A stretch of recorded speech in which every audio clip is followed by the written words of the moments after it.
In early 1945, the skies roared as American aircraft set their sights on the very heart of the Japanese Navy at Kure, the battleship Haruna.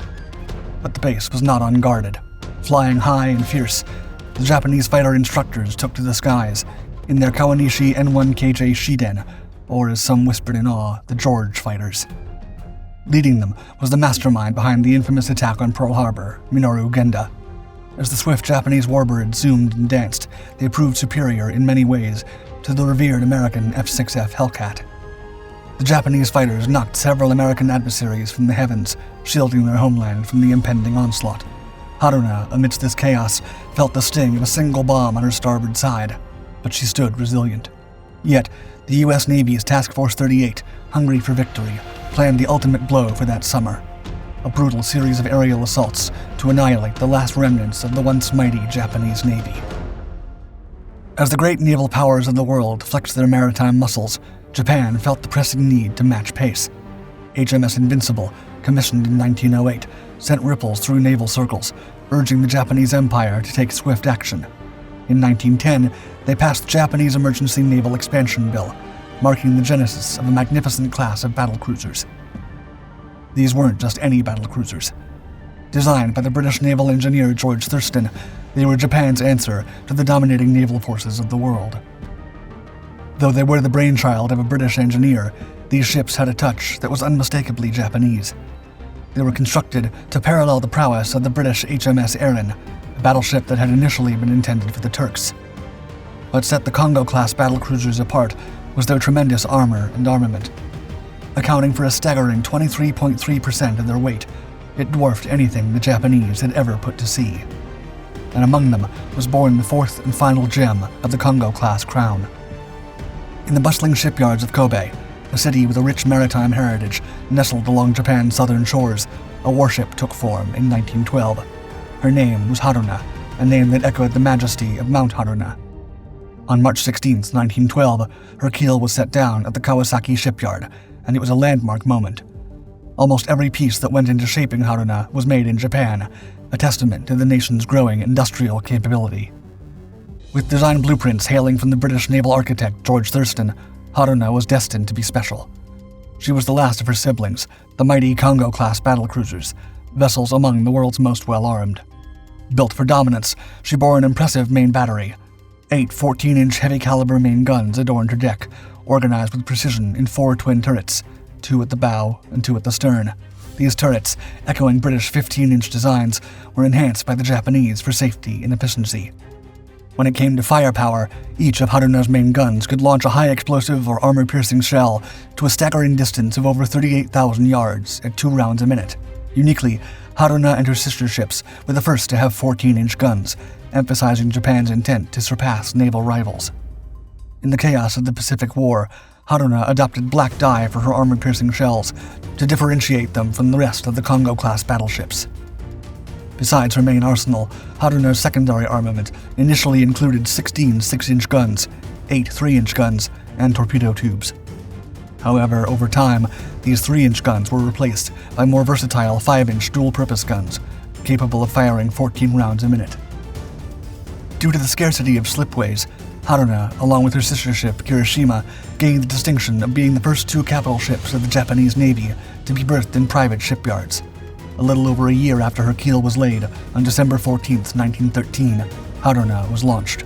Haruna, with her sleek hull and commanding presence, was the epitome of the naval engineering of her time. The early months of 1914 saw the ship getting her final touches, her armaments and intricacies being put into place. And then, on a spring day, April 19, 1915, Haruna was complete. She stood ready to serve the Imperial Japanese Navy. In 1915, she was officially commissioned, the very same day as her sister ship, Kure. Towards the end of the year, she joined the 2nd Fleet's 3rd Battleship Division. After rigorous trials, she departed from Sasebo Naval Base in April 1916 for the East China Sea, returning to Japan within 10 days. 1917 witnessed a perilous encounter as Haruna sailed the Southern Pacific. A cunning trap set by the German auxiliary cruiser Wolf saw her sustain damage from an insidious mine. It was a reminder of the lurking dangers in the vast ocean. 3 years later, during a routine gunnery exercise, tragedy struck. A breech explosion off Hokkaido claimed 7 lives and left a mark on the number 1 turret. Investigations by the Imperial Japanese Navy traced the disaster to a faulty fuse. The ship then underwent enhancements at the Yokosuka Naval Arsenal. As the years passed, Haruna's silhouette against the horizon would change. Post-World War I geopolitics ushered in the Washington Naval Treaty, redefining naval boundaries. The treaty restricted the size and capacity of navies, particularly Japan's.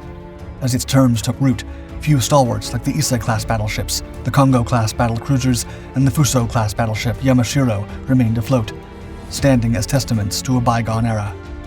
With the Washington Treaty stifling Japan's naval ambitions, the nation found an alternative route to dominance, not by building new titans of the sea, but by reforging the old ones.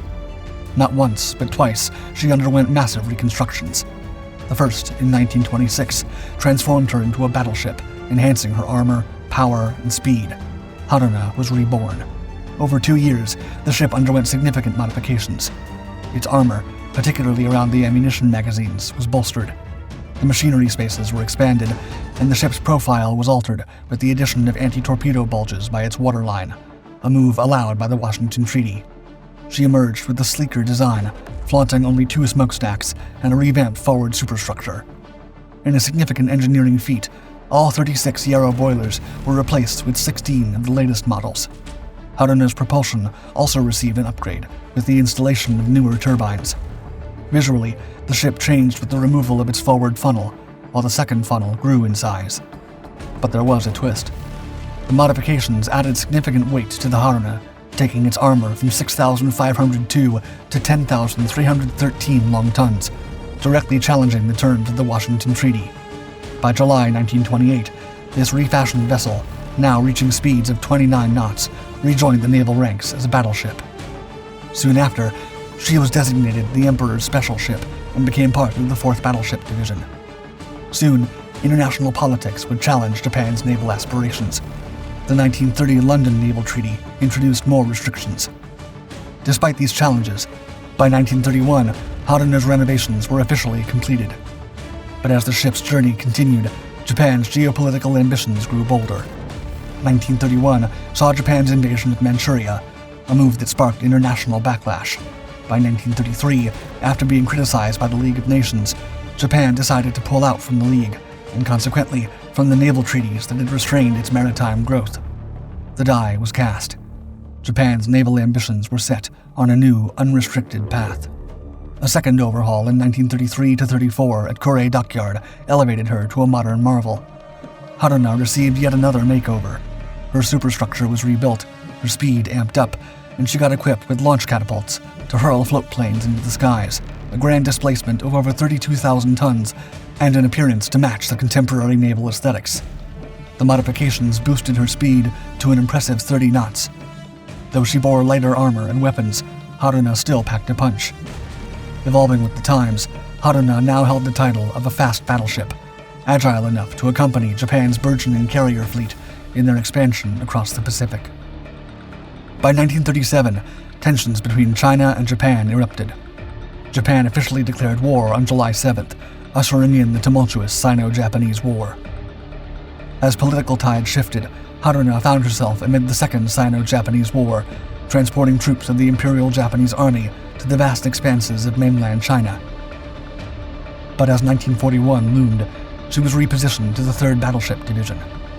With the winds of war blowing towards the Pacific, she became part of the Southern Force that set its sights on Singapore, just as Japan prepared its infamous strike on Pearl Harbor.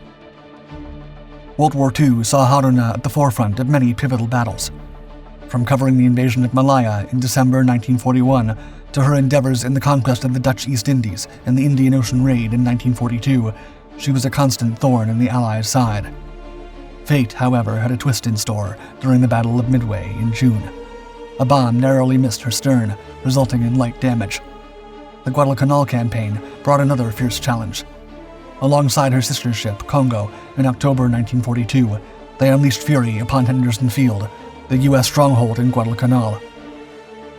Haruna's might was evident in the battles that followed, from the Santa Cruz Islands to the intense naval battle of Guadalcanal.